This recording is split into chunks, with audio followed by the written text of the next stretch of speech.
자, 이번 강의에서는 움직임을 이해하고 설계하는 기능해부학 기반의 프로그램 전략입니다. 자, 이게 제목이 좀 길고 뭔가 좀 거창해 보일 수 있겠지만 결국은 본질은 좋은 프로그램을 만들기 위해서 우리가 어떤 전략을 활용을 해야 되는지 그것에 대한 강의라고 생각을 하시면 됩니다. 자, 우리가 기능해부학적 기반을 활용을 해서 프로그램을 짜야 되는 이유는 많은 분들이 아니라 모든 분들이 움직일 때 기능적으로 움직임을 만들어내는 거고요. 결국은 움직임을 만들어내는 거, 잘 만들어내는 게 이 프로그램에 들어가 있어야 되고, 좋은 움직임, 좋은 운동이라고 하는 거는 그 회원분들이 가지고 있는 기능들을 바탕으로 해서 그 회원분들이 가지고 있는 움직임의 목표를 달성할 수 있는 움직임 전략들이 있어야지만 좋은 프로그램이고 회원분들이 좋은 효과를 얻을 수 있기 때문에 제가 그 프로그램을 만들면서 그 기능해부학적인 부분에 대해서 되게 강조를 많이 하는 겁니다. 자, 그리고 그 움직임을 잘 만들어내기 위해서는요, 다양한 전략들이 또 필요한데요. 그 전략들을 제가 오늘 이 강의에서 5가지의 전략을 소개시켜 드리면서 선생님들께서 당장 회원분들의 프로그램을 만들 때 이 전략들을 사용하실 수 있도록 제가 아주 비밀 팁들을, 노하우들을 여기다가 다 넣어 놨습니다. 그러니까 이번 강의 한번 재밌게 한번 들어가 보시죠. 자, 그러면 좋은 운동이라고 하는 거는 뭘까요? 그냥 뭐 땀이 많이 나는 운동 또는 자극이 강한 운동, 뭐 회원들이 좋아하는 운동, 그게 좋은 운동은 아니고요. 좋은 운동이라고 하는 거는 결국 회원분들의 목적에 맞는 움직임을 만들어내는 게 좋은 운동이라고 생각을 합니다. 결국은 우리가 어떤 스포츠를 잘하고 통증을 없애게 만들고 이런 모든 것들이 좋은 움직임을 만드는 것이기 때문에 그런 거예요. 우리가 그런 이야기 있잖아요. 뇌가 왜 존재하는가? 결국은 움직이기 위해서 존재한다는 그런 과학적인 가설들이 많습니다. 그게 결국은 사실로 받아들이는 요즘 전문가들의 말씀들이 많고요. 예를 들면 이 신경과학적으로요. 우리 멍게와 같은 것들이 바다에서요. 서식지를 찾게 되는 순간부터 바로 자신의 뇌를 소화를 시킨다고 합니다. 먹는다는 거죠. 결국 그 얘기는 뭐냐면요. 뇌가 존재하는 이유는 어떤 목적성이 없으면 그게 우리 몸에는 필요가 없다는 거예요. 멍게한테도 마찬가지겠죠. 그러면 멍게한테 뇌의 목적은 뭐였을까요? 뇌를 가지고 있는 이유는 바로 서식지를 찾기 위해서, 움직이기 위해서 그 뇌가 있는 겁니다. 근데 서식지를 찾기 위해서 멍게는 계속 서식지에 계속 있죠. 결국 뇌가 필요 없게 되는 거죠. 우리 몸도 마찬가지입니다. 우리가 움직임을 하지 않는다는 거는 결국은 뇌를 쓰지 않는 거고요. 결국 그렇게 뇌를 직접적으로 우리가 멍게처럼 뇌를 소화시킬 수 없지만 뇌의 기능이 계속 떨어지는 거겠죠. 그래서 회원분들한테 이렇게 설명을 드립니다. 우리가 움직임을 발달시키는 거는 회원님들의 뇌를 발달시키는 과정이라고 설명을 드려요. 자, 그리고 뇌가 만약에 쓰이지 않았을 때 뇌가 퇴행을 하는 것처럼요. 근육도 마찬가지죠. 자, 우리가 근육을 쓰지 않으면 근육이 몸에 필요 없다고 판단을 하게 되면은 근육을 계속 만들 필요가 없고 불필요하다고 생각을 하니까 근육을 점점 없애버리는 거죠. 그러면서 근육의 감소가 생기는 거고요. 다른 것들도 마찬가지입니다. 내가 편한 환경에 있으면요. 편한 그런 몸이 돼요. 그러니까 내가 소파에 계속 앉아 있으면 소파에 앉아 있는 몸이 되는 거예요. 내가 어떤 움직임을 만드느냐에 따라서 그 사람의 몸이 달라지는 겁니다. 그래서 우리가 궁극적으로 회원분들에게 좋은 운동을 지도해 드리려면 그런 움직임을 바탕으로 한 좋은 프로그램이 전략이 돼야 돼요. 그러면 움직임이라는 거를 여러분들께서 잘 이해를 해 주셔야 되는데 그런 움직임을 해부학적으로 분석한 게 바로 기능해부학입니다. 이 근육이 어떤 기능을 하는지, 이 관절이 어떤 기능적인 역할이 있는지를 분석해내는 게 해부학이라는 거예요. 그래서 해부학을 공부를 하지 않으신 선생님들이라면 내가 어떤 분야를 공부를 먼저 해야 되냐 이렇게 생각했을 때 그 해부학에 기반이 되어 있지 않으면 선생님들께서는 그냥 따라하기식 운동을 가르치고 있을 확률이 높다고 생각을 합니다. 그래서 해부학은 무조건적으로 공부를 해주셔야 됩니다. 자, 그래서 운동은 곧 움직임입니다. 모든 회원들의 목표는 움직임에 대한 그런 방식에 있습니다. 예를 들면 축구를 하는 회원분들이 있어요. 그러면 축구할 때 들어가는 동작이 어떤 동작일까요? 그것들을 바탕으로 한 움직임이 그 회원분들의 목표가 되는 거고요. 야구를 하는 투수의 그런 동작이 어떤 동작일 것인가, 어깨의 움직임이 어떻게 나오는 것인가, 그 어깨의 움직임을 바탕으로 한 운동 동작이 그 회원분들한테 맞춤 운동이 되는 거고요. 결국 운동이라는 거는 움직이는 방식을 바탕으로 만들어져야 된다는 거죠. 트레이너가 해야 되는 일은요, 내가 테니스를 쳐보지 않았던, 또는 골프를 쳐보지 않았던, 또 배구를 해보지 않았던, 만약에 회원분들이 그런 목적이 있다면 내가 골프 스윙 동작을 보면서 어떤 움직임이 나오는지 분석을 할 수 있는 눈이 있어야 됩니다. 그 움직임에 대한 목표를 정확하게 이해하고 그걸 프로그램으로 설계하는 게 트레이너가 해야 되는 본질적인 업무라고 보시면 돼요. 그래서 회원들이 필요로 한 움직임을 발전시키기 위해서 내가 프로그램을 만드는 게, 그게 바로 내가 좋은 프로그램을 만들기 위한 설계 지도법이라고 생각을 하시면 됩니다.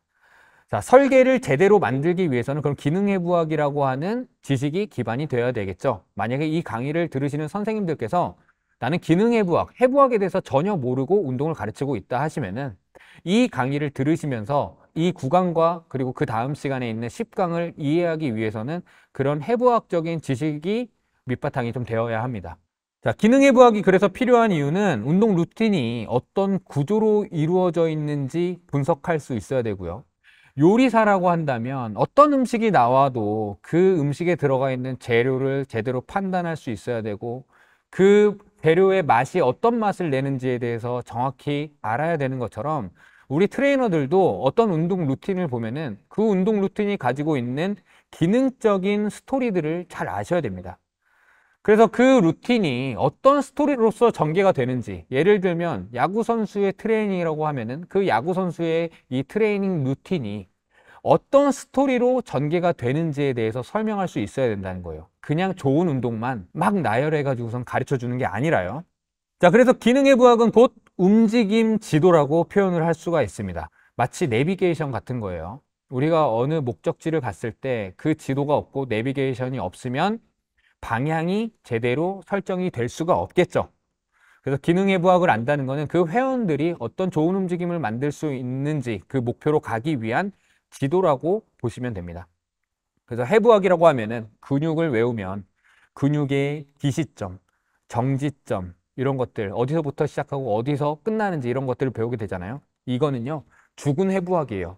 죽은 해부학을 어디서 많이 가르치냐면요, 바로 대학에서 많이 가르칩니다. 물론 지금은 아니에요. 지금은 저와 같이 실전에 있으신 분들이 교수직을 많이 맡기 때문에 대학의 이론도 결국 실전에 맞춰서 가르치는 경우가 많은데요. 제가 학교를 다닐 때만 해도 해부학은요, 그냥 달달달 외우는 암기 과목에 가까웠습니다. 그래서 그 해부학을 배우고 나서 실전에 들어갔을 때 아무것도 유용하게 쓸 수 있는 게 없었습니다.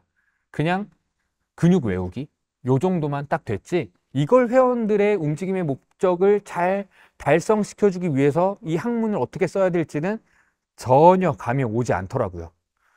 자, 그래서 해부학을 실전에 적용하는 방법이 되게 중요한데요. 어떻게 적용을 해야 되냐면 이 움직임에서는 어떤 관절이 쓰이는지 그걸 생각을 해보셔야 돼요.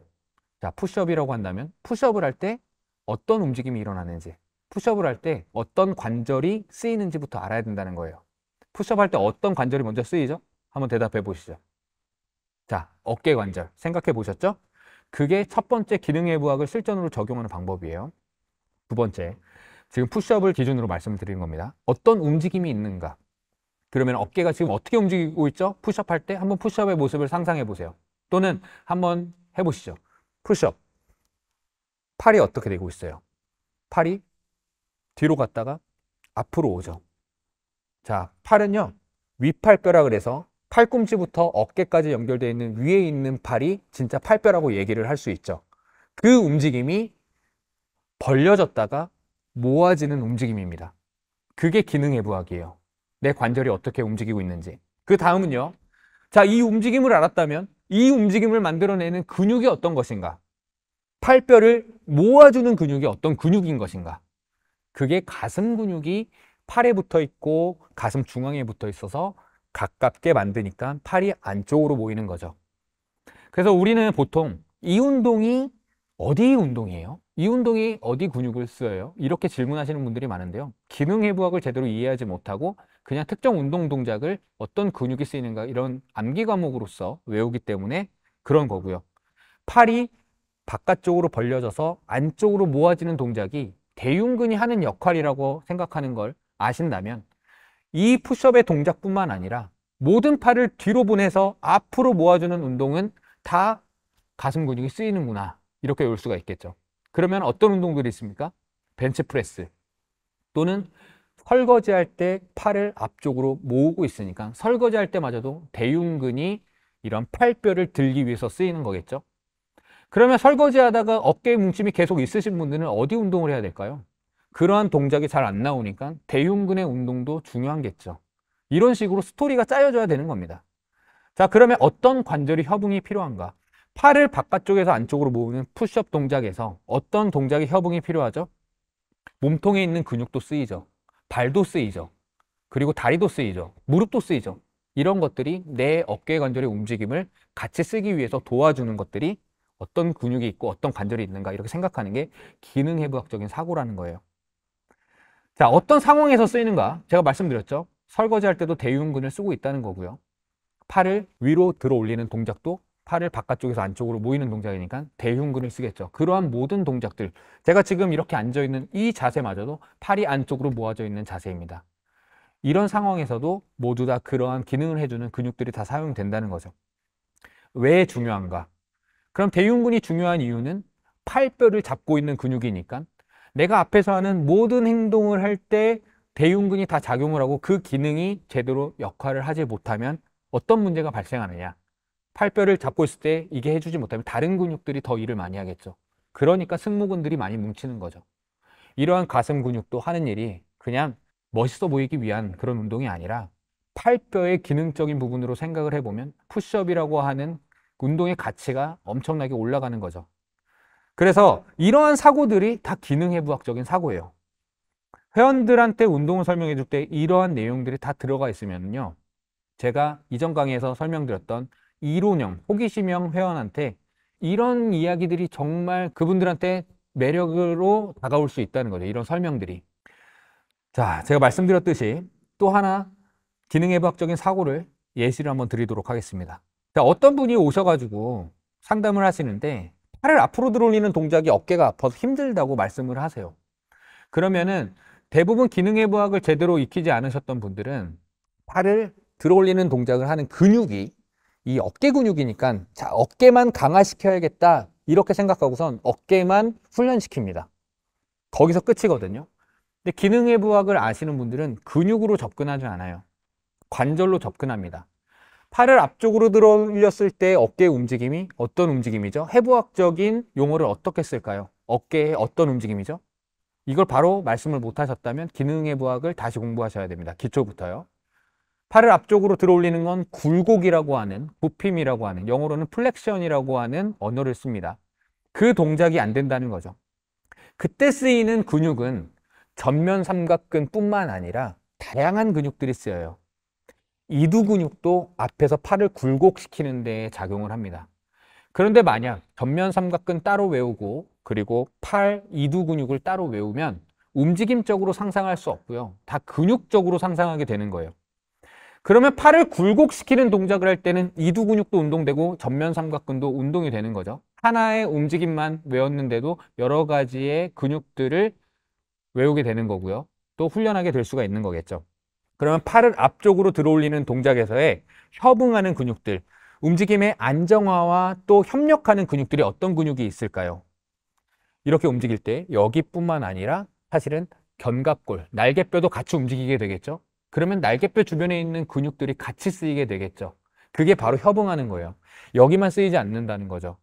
그래서 여기의 근육, 이 움직임이 잘 안 나오게 된다면 여기뿐만 아니라 견갑골의 트레이닝도 같이 해야 되는 게 그런 기능해부학적인 사고입니다. 그 동작에 관여하는 관절의 복합적인 구조를 이해하셔야 됩니다. 그러면 팔이 이렇게 올라올 때 어떤 관절이 쓰이냐? 어깨 관절, 팔뼈 움직이죠. 견갑골 움직이죠. 자, 날개뼈, 그게 견갑골이에요. 자, 흉추 움직이죠. 흉추. 이렇게 올렸을 때 선생님, 척추가 왜 움직여요? 사실은 팔을 앞으로 움직일 때 우리 척추는 살짝 뒤로 젖혀집니다. 그래서 팔이 잘 안 올라가시는 분들한테 척추를 바로 세워보세요 하면 팔이 잘 올라갑니다. 왜냐하면 복합 관절이기 때문에 우리 어깨를 움직이는 건 하나의 관절로만 이루어지는 그런 동작이 아니라는 거예요. 심지어 쇄골까지 움직입니다. 자, 쇄골 만지고선 한번 이렇게 움직여 보시면 쇄골이 살짝 도는 게 느껴져요. 쇄골이 굳어 있으면 팔뼈가 잘 안 움직입니다. 자, 이 구조들을 다 이해하시는 게 기능해부학적인 사고예요. 그러면 팔뼈가 앞으로 들어올렸을 때 잘 안 움직이시는 분들한테 전면 삼각근만 트레이닝 시키는 게 아니라 어디도 트레이닝 시켜야 되겠어요? 제가 그 복합적인 부분들, 근육을 트레이닝 시킬 거면은 견갑골 주변에 있는 전거근이라든지 아니면 견갑골을 움직여주는 승모근이라든지 이런 근육들도 굉장히 중요할 거고요. 더 나아가서 견갑골을 잘 움직이기 위해서 흉추와 같은 척추의 움직임도 팔을 앞으로 들어올리는 데 있어서 굉장히 중요한 작용을 할 거고요. 그리고 몸통에 있는 주변에 있는 근육들도 그런 코어의 안정화를 위해서 쓰이는 게 되게 중요하겠죠. 그러면 팔뼈를 올리는 분들의 프로그램이 나왔네요. 이런 식으로 스토리가 만들어져야 됩니다. 이게 바로 그냥 재활적 접근이고 이게 바로 기능해부학적 접근.